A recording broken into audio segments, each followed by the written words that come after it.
ينتهي لا ينتهي بالحصر ما أعطى. جہاد کی پہلی منزل جہاد زندگانی جو تمام ذی حیات مخلوقات کے اندر مشترک ہے. دوسری منزل جہاد فی سبیل الحقوق، یہ بھی تمام انسانوں کے اندر مشترک ہے. اب آگے نظریے اور نظام کا جہاد ہے، یہ تیسرا لیول ہے. یہ جو نظریاتی اور نظاموں کا باہمی ٹکراؤ ہے، یہ جب اللہ کے لیے کیا جا رہا ہو، اسلامی نظام کے لیے کیا جا رہا ہو، تو یہ جہاد فی سبیل اللہ ہے.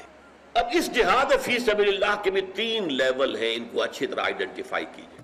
پہلے اس نظریے کو خود اختیار کرنا، پھر اس کو عام کرنا اور پھیلانا، پھر اسے قائم کرنا. یہ 3 لیول ہو گئے نا. اب سب سے پہلا جہاد دیکھیے، خود اسلام پر کاربند ہونے میں سب سے پہلی رکاوٹ ہمارا نفس، لہذا سب سے پہلا جہاد نفس کے خلاف جہاد. نمبر 2، اس نفس کے اندر پھونکے مارنے والا ایک شیطان ہے، ابلیس. تو دوسری جنگ آپ کو اس شیطان کے خلاف کرنی ہوگی. اسی پہلے لیول کا تیسرا جہاد اور بھی ہے. ظاہر بات ہے کہ آپ ایک معاشرے میں رہتے ہیں، یہ معاشرہ اگر غلط راستے پر چل رہا ہو تو اس کا ایک سوشل پریشر ڈیولپ ہو جاتا ہے جو ہر انسان کو اسی غلط رخ پر دھکیلتا ہے.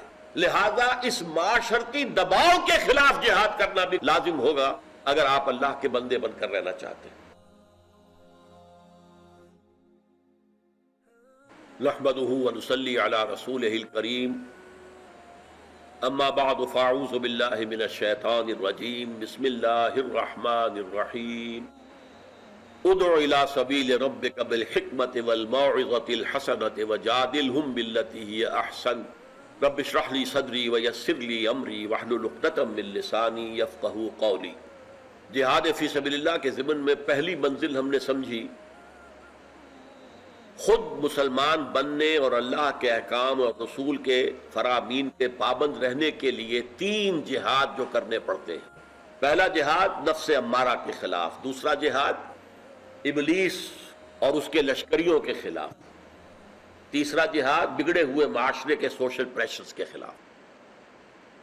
جہاد فی سبیل اللہ کی دوسری منزل اللہ کے دین کو پھیلانا، عام کرنا، دوسروں تک پہنچانا، اس کی دعوت و ابلاغ، اس کی تبلیغ، تشہیر، اشاعت. اس کے لیے 3 منزلیں ہم نے معین کی. سورہ نحل کی اس آیت کے حوالے سے کہ ادعو الی سبیل ربک، بلاؤ اپنے رب کے راستے کی طرف. تو میں نے عرض کیا کہ ہر معاشرے میں ایک مائنورٹی ہوتی ہے، آپ اسے برین ٹرسٹ کہتے ہیں، معاشرے کا برین ٹرسٹ. یہ لوگ وہ ہیں کہ جو جذباتی اپیل سے بات کو نہیں مانتے بلکہ عقلی دلیل سے مانتے ہیں. لہذا ان تک دعوت و تبلیغ کا جو حق ادا کرنا ہے وہ اس کے بغیر ممکن نہیں ہے کہ بالحکمہ، دلائل کے ساتھ مدلل اور مبرہن کر کے ان کے سامنے لایا جائے. یہ گویا کہ جہاد فی سبیل اللہ کا ایک مستقل لائف لانگ پروسیس. دوسرے نمبر پر آتا ہے موعظہ حسنہ.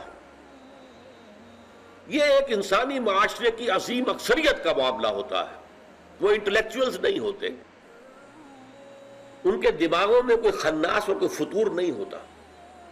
ہم کہہ سکتے ہیں کہ دماغی اعتبار سے کلین سلیٹ ہوتے، کوئی فلسفہ نہیں، کوئی نظریہ نہیں. ان تک آپ براہ راست جذباتی طور پر بھی اپنی بات پہنچائیں گے تو وہ اس کو قبول کریں گے، سمجھیں گے. اس کے لیے واعظ کا لفظ ہے. واعظ کسے کہتے ہیں؟ موعظہ، نصیحت کی بات، جذبات کی بات. جس طریقے سے کوئی واعظ، کوئی بہت بڑا خطیب جب گفتگو کرتا ہے اور لوگوں کے جذبات کو ابھار دیتا ہے، یہ جو جذباتی انداز ہے یہ بھی بہت مفید ہے. عوام کے لیے موعظہ حسنہ، اچھی نصیحت، اس اچھی نصیحت کے ذریعے سے دعوت اور تبلیغ بڑے پیمانے پر ہو سکتی ہے. اس کی کچھ شرائط ہے. پہلی شرط خلوص اور اخلاص. آپ دل سے اس شخص کی بہتری چاہتے ہیں. آپ یہ چاہتے ہیں کہ یہ جہالت میں پڑا ہوا ہے، لا علمی میں ہے، نادانی میں ہے، غلط رخ پر جا رہا ہے. آپ اس پر روب نہیں اپنا گاٹھتے، اپنی علمیت کی جو دھوس نہیں جماتے، اس پر خلوص کے ساتھ اس سے بات کرتے. بھائی یہ راستہ نہیں ہے، راستہ یہ ہے. خلوص و اخلاص اور خیر خواہی، یہ شرط اول ہے. نمبر 2 از دل خیزت بر دل ریزت، دل سے نکلے گی بات دل میں اتر جائے گی.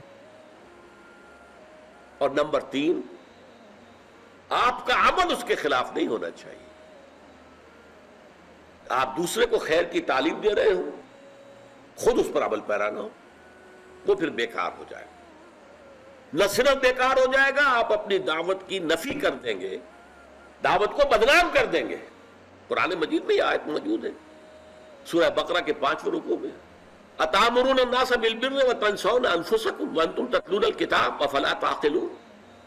کیا تم لوگوں کو نیکی کا حکم دیتے اور اپنے آپ کو بھول جاتے ہو؟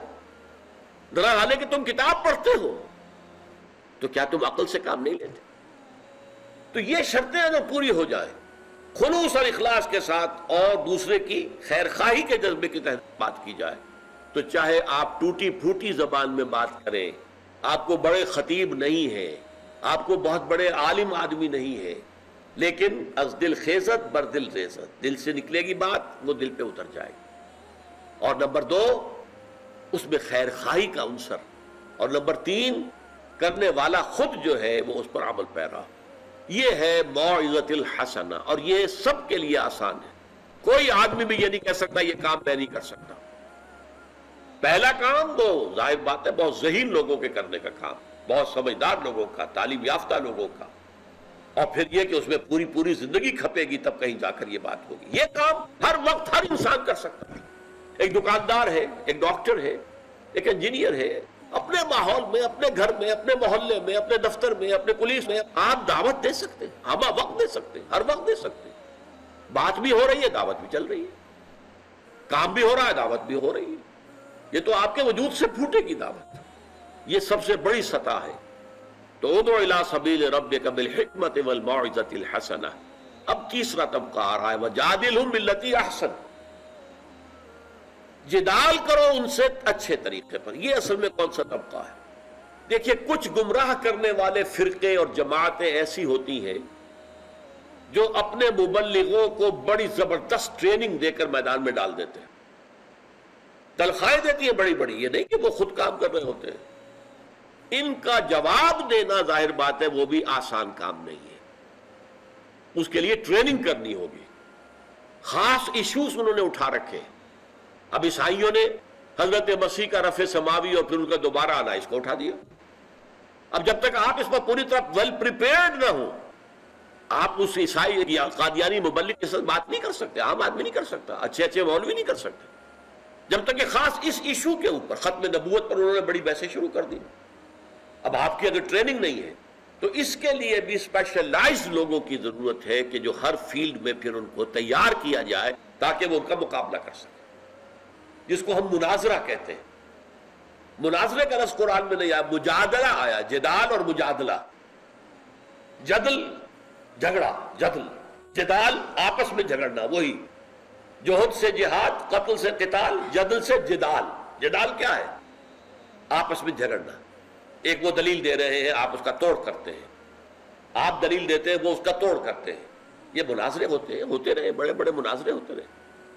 پادری فینڈر آیا تھا جیسے ہی ایسٹ انڈیا کمپنی کی حکومت جو ہے وہ شروع ہوئی اور عیسائی جو ہے ہمارے ہاں حکمران بننے شروع ہوئے، تو عیسائی مشنریز جو ہیں وہ بھی آ گئی کہ ان کو یہاں پہ ہندوستانیوں کو عیسائی بھی بنایا جائے. سب سے پہلا پریس جو ہے کلکتہ میں قائم ہوا، جہاں سے کہ انجیل کے ترجمے کر کر کے مختلف ہندوستانی زبانوں کے اندر عام کیا گیا پورے ہندوستان کے اندر. ایک پادری فینڈر آ گیا. اس پادری فینڈر نے مسلمان علماء سے مناظرے کی اور شکستوں پر شکستیں دیتا ہوا وہ دلی تک پہنچ گیا. ہر بڑے شہر میں، کلکتہ سے چل کر دلی تک ہر بڑے شہر میں مناظرہ کیا اور علماء کو شکستیں دی. علماء چپ گمسم. انہوں نے بائبل کبھی پڑھی نہیں اور وہ قرآن پڑھ کر آتے تھے اچھی طریقے سے. تو مقابلہ کیسے ہو؟ آپ اعتراض کر ہی نہیں سکتے، بائبل آپ نے پڑھی نہیں. آپ ان کے خلاف ان کی کتاب سے دلیل نہیں لا سکتے تھے کہ آپ نے پڑھی نہیں. جیسے آج کل احمد دیدات کرتا ہے، کوئی ہے عیسائی جو اس کے مقابلے میں آ سکا ہو؟ سب کے سب شکست کھا گئے. اس نے ان کی کتابوں کو خوب گہرائی میں اتر کر پڑھا ہوا تھا کہ تمہاری کتاب فلاں وقت میں شائع ہوئی تو اس میں یہ لفظ تھا، پھر شائع ہوئی تو یہ لفظ تھا، پھر شائع ہوئی یہ لفظ تھا. یہ ساری تفصیل جب شخص دے گا تو ہکا بکا ہو کے رہ جائے گا ہی نہیں. یہ اللہ کا کلام ہو ہی نہیں سکتا. اس میں تو اتنی تبدیلیاں ہو چکی ہیں. بہرحال پادری فینڈر نے شکستیں دی اور پھر دلی کی جامع مسجد، تاریخی شاہ جہانی مسجد کی سیڑھیوں پر کھڑے ہو کر اعلان کیا، میں پورے ہندوستان کے علماء کو چیلنج کرتا ہوں کہ وہ آئے اور میرے ساتھ مناظرہ کر لیں۔ اب آپ غور کیجئے، اگر اس وقت اللہ کا ایک بندہ نہ کھڑا ہو گیا ہوتا اور اسے شکست نہ دے دیتا تو کیا ہوتا؟ مسلمان شکست خوردہ ہو جاتے ذہنیت کے اعتبار سے کہ ہمارے مولوی تو پٹ گئے، ہمارے علماء شکست کھا گئے، اس کا مطلب ہے کمزور ہے ہمارا دین۔ عوام کو دین کا کیا پتا، وہ تو علماء ہی کا حوالہ کر دیتے تھے نا۔ اس وقت اللہ تعالیٰ کا یہ رحمت اللہ کی ہوئی ہم پر، رحمت کیوں کہہ رہا ہوں؟ اس لیے کہ ایک اللہ کا بندہ رحمت اللہ نامی کھڑا ہو گیا، مولانا رحمت اللہ کیرانوی۔ یہ کیرانہ بھی ضلع مظفر نگر، اس کے یہ قصبات ہیں، یہ یو پی کے مغربی اضلاع میں سے ہے۔ تو کیرانہ سے یہ اٹھے ہیں رحمت اللہ کیرانوی رحمت اللہ علیہ، انہوں نے اس کے ساتھ مناظرہ کیا، اسے شکست دی، اور پھر وہ یہاں سے بھاگ کر چلا گیا اور اس نے جا کر ڈیرا لگا لیا استنبول میں، قسطنطنیہ میں، وہاں جا کر مسلمان علماء کا ناطقہ بند کر دیا۔ اور اس وقت تک ابھی ترکوں کی خلافت قائم تھی، تو دارالخلافہ سے پھر ریکویسٹ آئی ہے کہ اس رحمت اللہ مولوی کو یہاں بھی بھیجو بھائی، اس نے ہمارا ناطقہ بند کر دیا۔ اس لیے کہ مولانا رحمت اللہ پھر جا کر مکے ہی میں مقیم ہو گئے تھے، وہیں پر ان کی قبر بھی ہے، وہیں ان کا قائم کردہ ایک مدرسہ بھی ہے۔ تو وہاں سے انہیں اطلاع دی گئی پادری فینڈر نے ہمارا ناطقہ بند کر دیا ہے، آپ آئیے۔ اب جب وہ چلنے لگے، اسے اطلاع مل گئی فینڈر کو، وہاں سے ہی بھاگ گیا۔ اگر یہ کام نہ ہوتا تو آپ اندازہ کیجئے کہ نتیجے کیا نکلتے۔ تو یہ بھی کرنے کا کام ہے۔ آج ہمارے ہاں مجلس تحفظ ختم نبوت، اس کے تحت ٹریننگ دی جاتی، اپنے کارکنوں کو وہ ٹرین کرتے ہیں، ان مسائل پر گفتگو کرنے کی صلاحیت ہو، مجادلہ کر سکیں، قادیانیوں کے ساتھ جھگڑ سکیں، ان کی بات کی دلیل سے توڑ کر سکیں۔ تو یہ جدال ہے، لیکن اس جدال میں بھی جو بات ہمیں کہی گئی ہے وہ کیا ہے؟ باللتی احسن۔ آپ کا فریق مخالف جو ہے گھٹیا باتوں پر بھی اتر آئے، گالیوں پر اتر آئے، کچھ اور کرے، آپ نے اس کے اندر شرافت اور متانت کا دامن ہاتھ سے نہیں چھوڑنا۔ بہترین طریقے پر جدال کیجئے، شرافت سے، متانت سے، دلیل سے، شائستگی کے ساتھ۔ یہ نہیں ہے کہ ان کی سطح پر اتر جائے۔ یہ جہاد فی سبیل اللہ ہے، جان اور مال کا کھپانا۔ جان اور مال تو کھپ رہی ہے نا، تبھی یہ کام ہوں گے۔ مشفق متعفق متعطف۔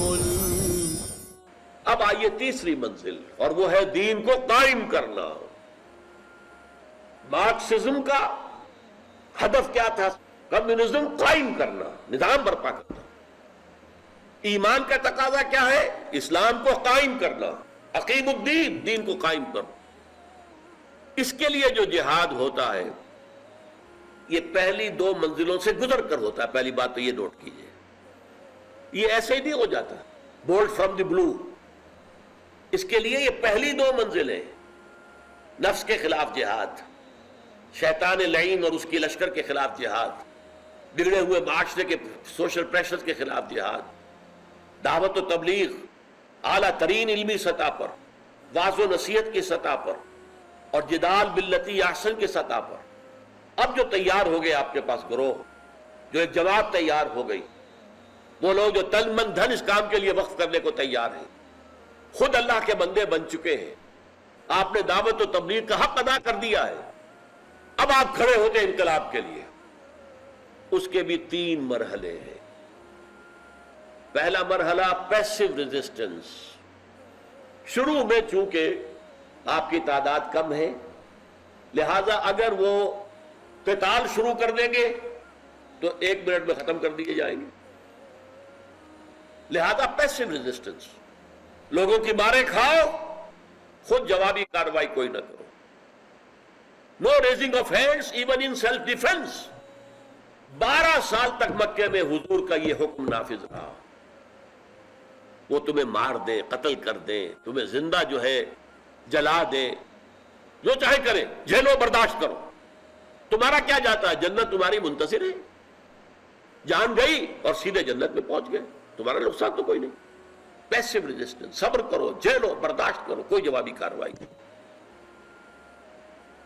نمبر 2، جب آپ کی طاقت کافی ہو جائے تو اب آپ چیلنج کریں معاشرے کو، ایکٹیو ریزسٹنس، چھیڑے نظام کو کہیں سے، اور اس کے نتیجے میں پھر تیسری اور آخری منزل آئے گی، پھر قتال، جنگ۔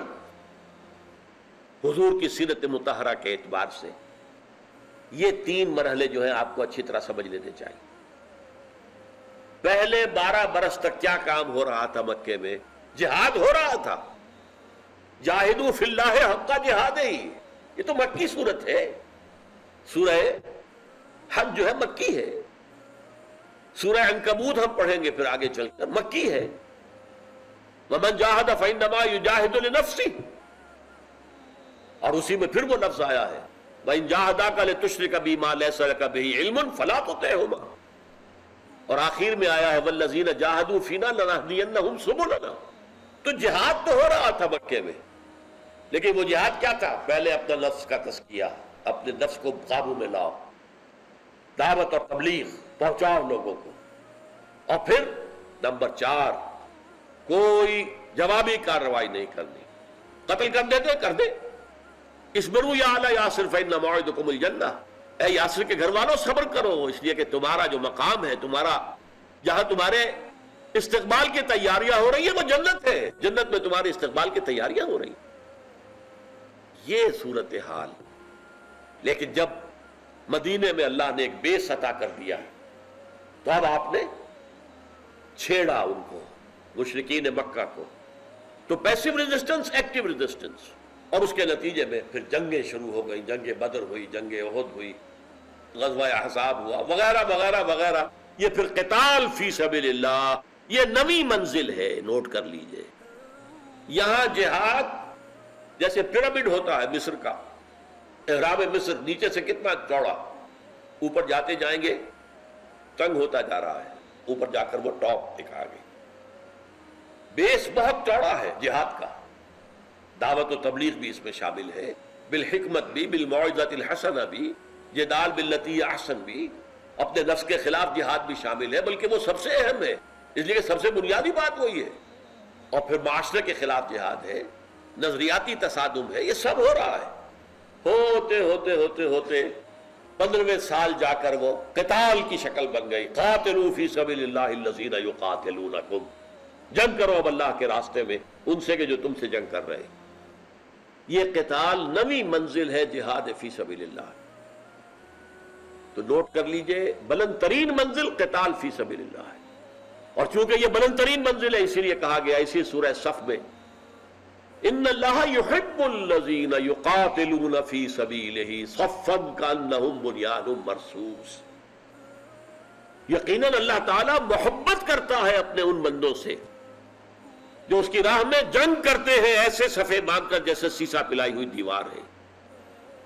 دشمن کا کوئی ریلا جو ہے ان کی صف کو توڑ نہیں سکتا، جیسے سیسا پلائی دیوار۔ آج آپ کہیں گے جیسے ری انفورس کانکریٹ کی وال ہے، اسے کوئی ہلا نہیں سکتا، ایسے صفے باندھ کر جب اللہ کے بندے اللہ کے دین کو قائم کرنے کی جد و جہد میں، اللہ کے دین کے قیام کے لیے، اقامت دین کے لیے، اللہ کا نظام برپا کرنے کے لیے، نظام خلافت قائم کرنے کے لیے جب میدان جنگ میں آتے ہیں جان ہتھیلی پر رکھ کر، تو یہ محبوبیت خداوندی کا مقام ہے۔ تو بلند ترین منزل نویں، اہم ترین منزل المجاہد من جاہد نفسہ، اصل مجاہد وہ ہے جو اپنے نفس سے جہاد کرے۔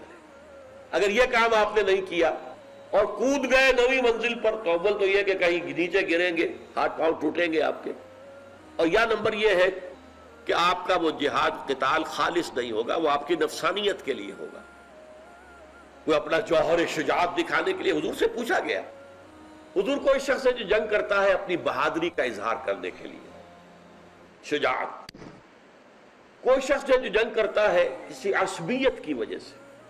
اس کی مثال سمجھ لیجئے، فرض کیجئے آپ کی کوئی دشمنی پرانی چلی آ رہی ہے کسی قبیلے کے ساتھ، اور اب صورت ایسی ہو گئی ہے کہ حضور بھی اس قبیلے کے خلاف کوئی مہم بھیج رہے ہیں، اب آپ بڑے زور شور کے ساتھ شریک ہو رہے ہیں کہ پرانی دشمنیاں جو ہیں ان کا بدلہ لینے کا وقت ملے گا، تو جا تو رہے مجاہدین کے ساتھ، لیکن آپ کے اپنے اندر جو ہے، دل کے اندر جو نیت ہے وہ عصبیت کی ہے، وہ قبائلی جو آپ کے درمیان جو جنگ تھی یا قبائلی نفرت تھی، یہ اس کی بنیاد پر آپ جا رہے ہیں، تو یہ جہاد فی سبیل اللہ نہیں ہے۔ پھر تیسرے کہا گیا کہ کوئی شخص ہے کہ جو جنگ کرتا ہے مال غنیمت کی نیت سے، مال ملے گا، ان میں سے کون سا مجاہد فی سبیل اللہ ہے؟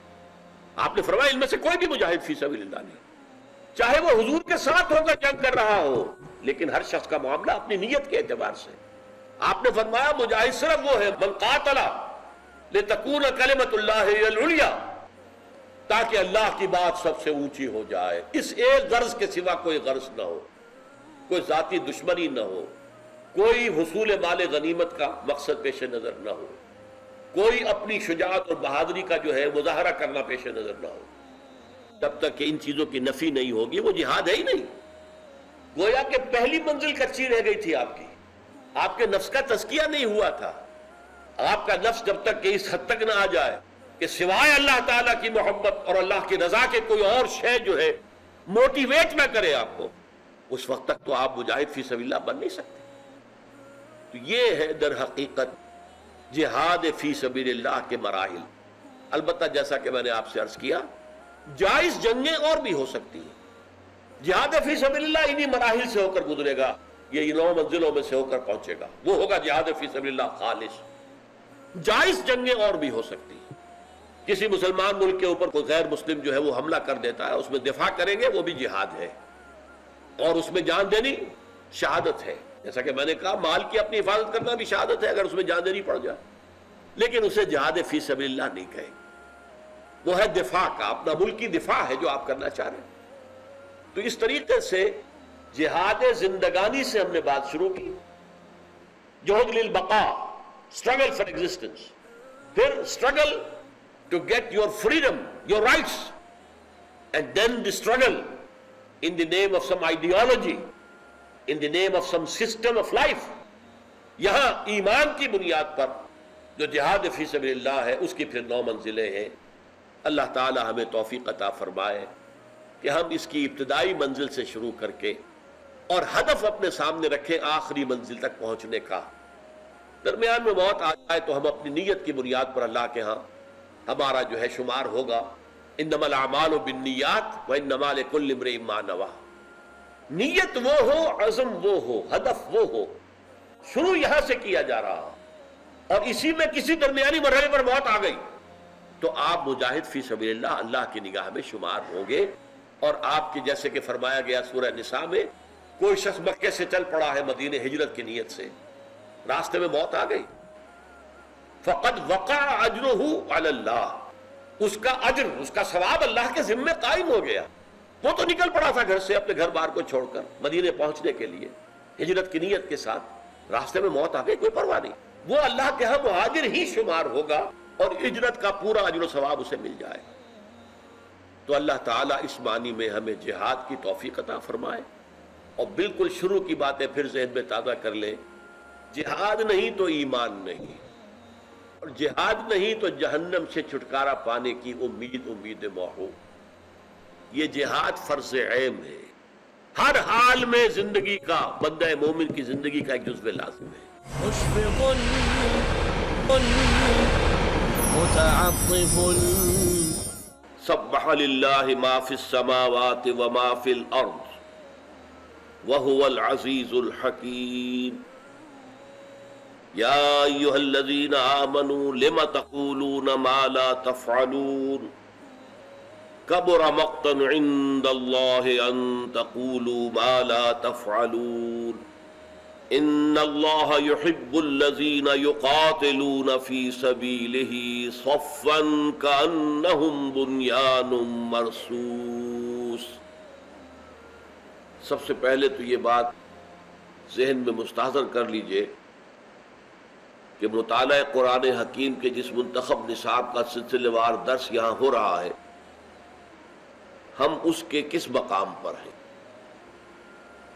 آپ کو یاد ہوگا کہ یہ پورا منتخب نصاب شروع ہوتا ہے سورۃ العصر سے، اس کے بعد پہلے حصے میں چند دروس اور بھی تھے، پھر دوسرے حصے میں ایمانیات کے مباحث آئے، تیسرے حصے میں اعمال صالحہ کے مختلف پہلوؤں پر بحث ہوئی، چوتھا حصہ ہے اب کہ جو تواصی بالحق اور تواسی بالصبر، ان دونوں کو جمع کر لیجئے کہ حق کا اعلان اور پرچار اور اس پر جو تکلیف اور مصیبت آئے اس کو جھیلنا اور برداشت کرنا، در حقیقت اس کے مباحث پر مشتمل ہے یہ چوتھا حصہ۔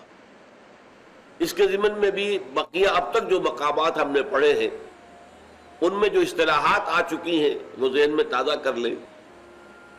تیسرا سبق تھا جس میں آیا امر بالمعروف نہی عن المنکر، یا بنی اقم الصلاۃ وامر بالمعروف وانہی عن المنکر واصبر علی ما اصابک۔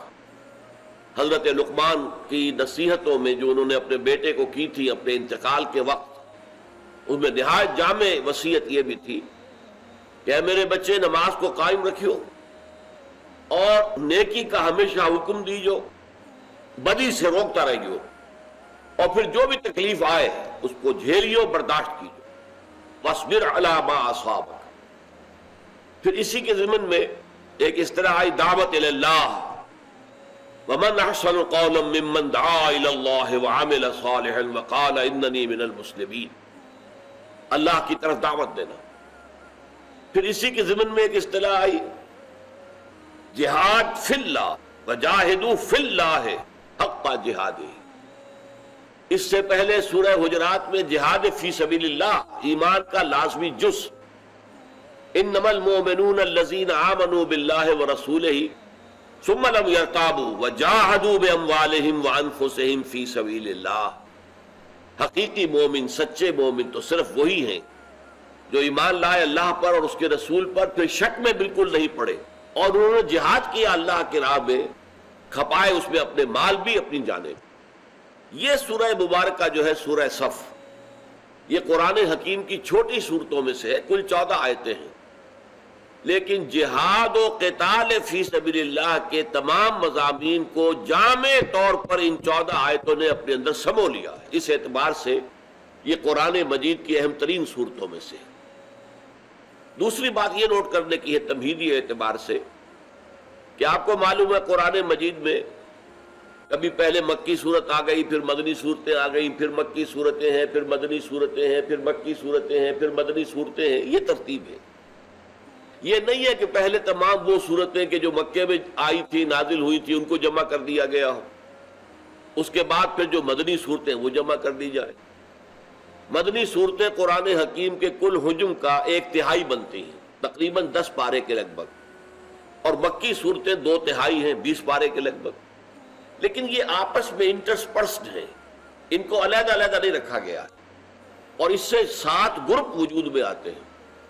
ہر گروپ میں ایک یا ایک سے زائد مکی صورت، پھر ایک یا ایک سے زائد مدنی صورت، ایک گروپ ہو گیا، پھر مکی مدنی دوسرا گروپ، پھر مکی مدنی تیسرا گروپ، اس طرح 7 گروپ۔ اس ضمن میں نوٹ کیجئے کہ جو چھٹا گروپ ہے قرآن مجید کی صورتوں کا، اس میں مکی صورتیں 7 ہیں، سورہ قاف سے سورہ واقعہ تک، اور وہ بھی قرآن مجید میں بڑی ایک امتیازی حیثیت کی مالک ہے کہ قرآن مجید کی جو سب سے بڑی اعجاز کی بات تھی، جو کہ اہل عرب کے لیے سب سے زیادہ جو ہے ان کے لیے مسحور کن تھی، وہ ہے اس کی خطابت، اس کی فصاحت، اس کی بلاغت، اس کی ادبیت۔ اور اس اعتبار سے قرآن مجید میں چوٹی کی جو صورتیں ہیں وہ ہیں جو میں نے 7 صورتیں گنوائی ہیں آپ کو۔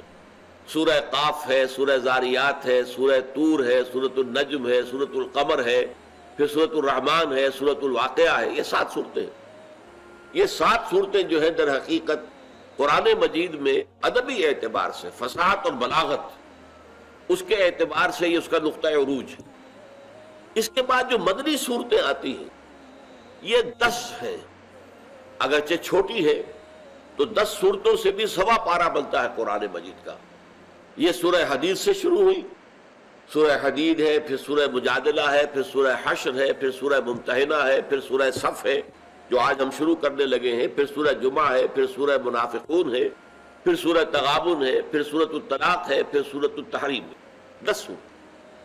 یہ ایک خاص اس اعتبار سے گروپ ہے قرآن مجید میں جس کے 4-5 جو ہیں جو سیلینٹ فیچرز ہیں وہ آپ کو نوٹ کر لینے چاہیے، اس لیے کہ اب ہمارا جو یہ مطالعہ ہے مسلسل 3 صورتیں جو ہیں اس مجموعے کی وہ ہمارے زیر مطالعہ آئیں گی، اور اس سے پہلے اس مجموعے کی 2 صورتیں ہم پڑھ بھی چکے ہیں۔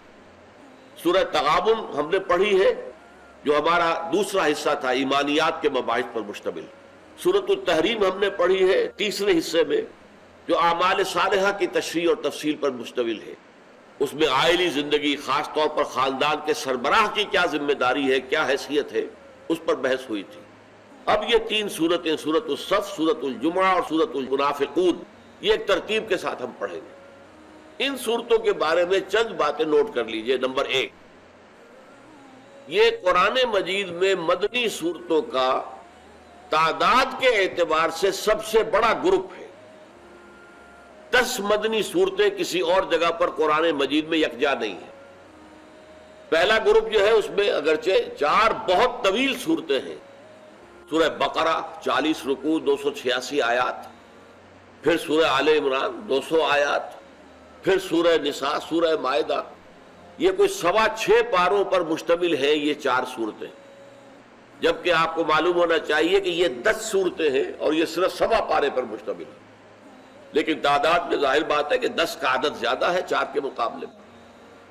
تو سب سے بڑا جو ہے حجم کے اعتبار سے نہیں، صورتوں کے تعداد کے اعتبار سے سب سے زیادہ بڑا گروپ یہ ہے. دوسری بات اس میں نوٹ کرنے کی یہ ہے کہ یہ اکثر صورتیں جو حضور پر مدنی دور جو شمار ہوتا ہے ہجرت کے بعد سے آپ کے انتقال تک، یہ مدنی دور ہے.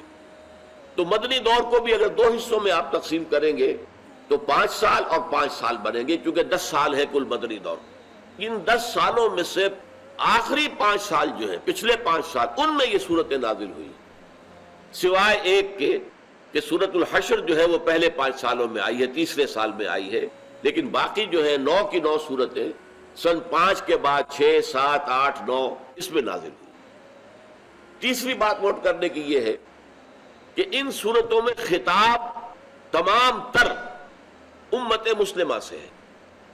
ان میں نہ کفار سے خطاب ہے، نہ اہل کتاب سے خطاب ہے، نہ یہود سے، نہ نصارہ سے، بلکہ خطاب ہے امت مسلمہ سے بحیثیت امت مسلمہ. البتہ امت کے اندر 3 گروہ شامل تھے.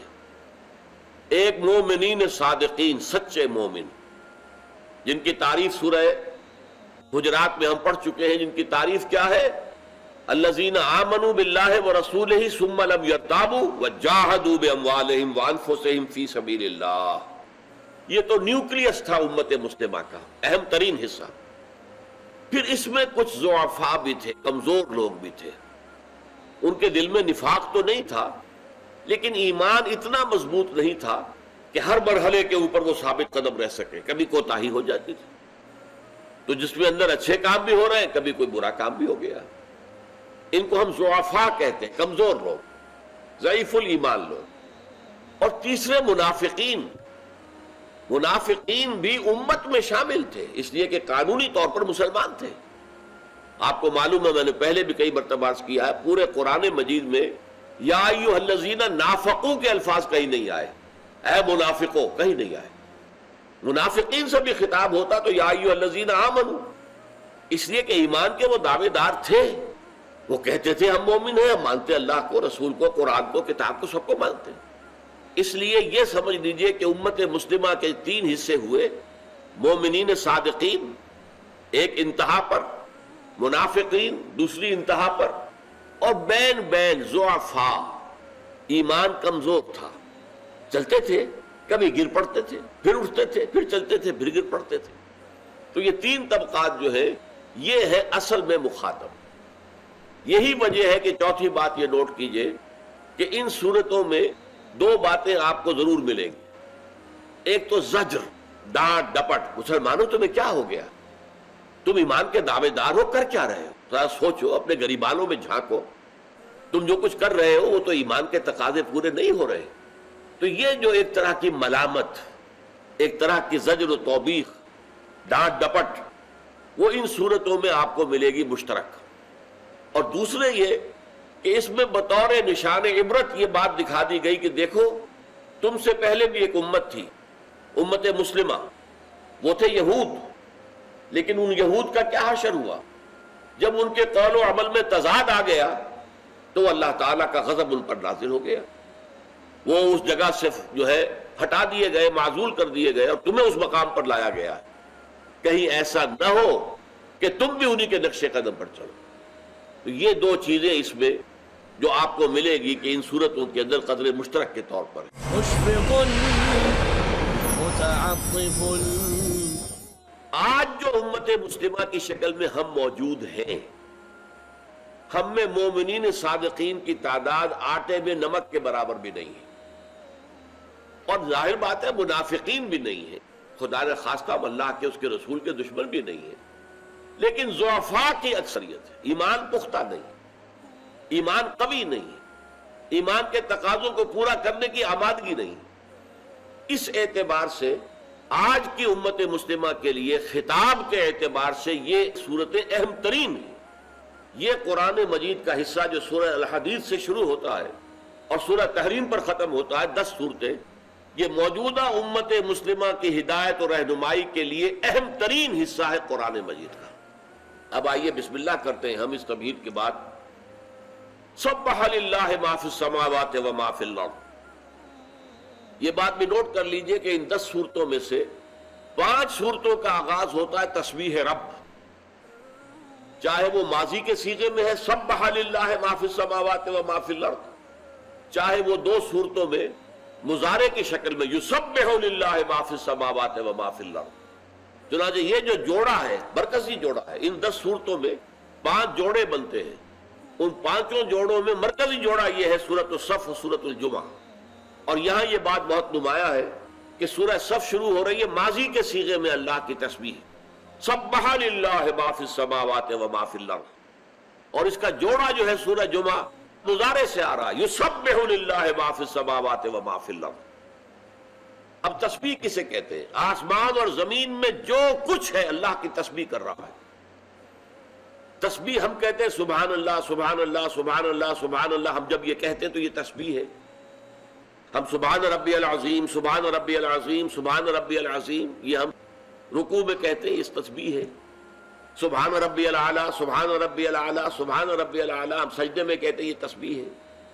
تو ہمارے لیے قولی تسبیح یہ ہوئی. لیکن کائنات کی ہر چیز تسبیح کر رہی ہے، اس کا کیا مفہوم؟ اگرچہ سورہ تغابن کے ضمن میں یہ چیزیں بیان کر چکا ہوں، لیکن پھر اس کی بعد اہم پہلو جو ہے نمایاں طور پر پھر ان کو دوبارہ ذہن میں تازہ کیجئے. دیکھیے سبح یسبح کے معنی عربی زبان میں آتے تیرنے کے. تیرنا ہم کسے کہتے ہیں؟ سمندر ہے، دریا ہے، اس کی سطح پر کوئی چیز تیر رہی ہے، نیچے نہیں اتر رہی. اگر نیچے اتر جائے گی تو ڈوب جائے گی، ختم ہو جائے گی. تو سطح کے اوپر برقرار رہتے ہوئے کوئی شے چل رہی ہے.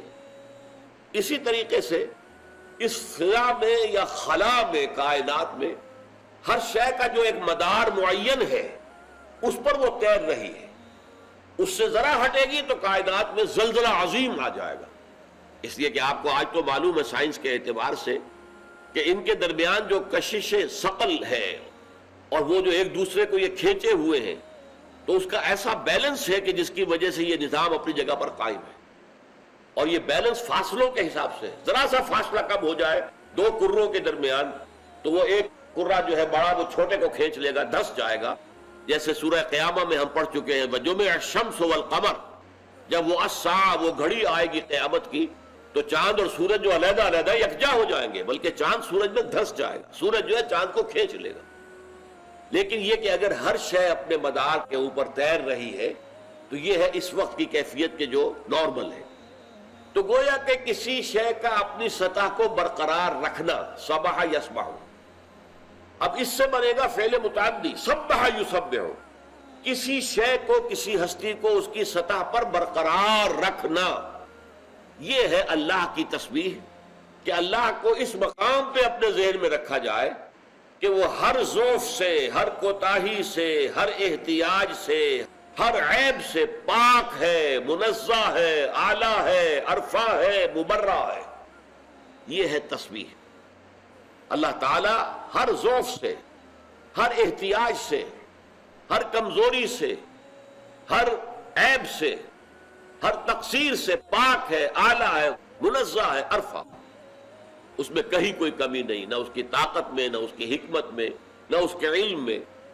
اس کا اقرار کرنا یہ تسبیح ہے. ہم جب کہتے ہیں سبحان اللہ، اللہ پاک ہے، پاک کا کیا مطلب ہے؟ اللہ کے ساتھ کسی ناپاکی کا تو تصور ہے ہی نہیں۔ پاک کا کیا مطلب ہے؟ وہ کمزوریوں سے پاک ہے، وہ احتیاج سے پاک ہے، وہ ضعف سے پاک ہے، وہ تمام عیوب سے پاک ہے، ہر اعتبار سے ایک ہستی کامل۔ اچھا، یہ تسبیح بھی اب دو طرح سے ہو سکتی ہے۔ ایک تسبیح قولی ہے جو ہم کرتے ہیں، سبحان اللہ سبحان اللہ سبحان اللہ سبحان اللہ و بحمدہ سبحان اللہ و بحمدہ۔ چنانچہ بخاری شریف کی جو آخری روایت ہے وہ کیا ہے؟ کلمتان حبیبتان للرحمن خفیفتان علی اللسان ثقیلتان فی المیزان سبحان اللہ و بحمدہ سبحان اللہ العظیم۔ دو کلمے ایسے ہیں کہ جو رحمان کو بہت پسند ہے، کہ ان کو انسان جو ہے پڑھتا رہے، کہتا رہے۔ حبیبتان الی الرحمن، رحمان کو بہت پسند ہے۔ خفیفتان علی اللسان، زبان پر بہت ہلکے ہیں، کوئی بھاری اور ثقیل نہیں ہے، بہت مختصر جملے ہیں۔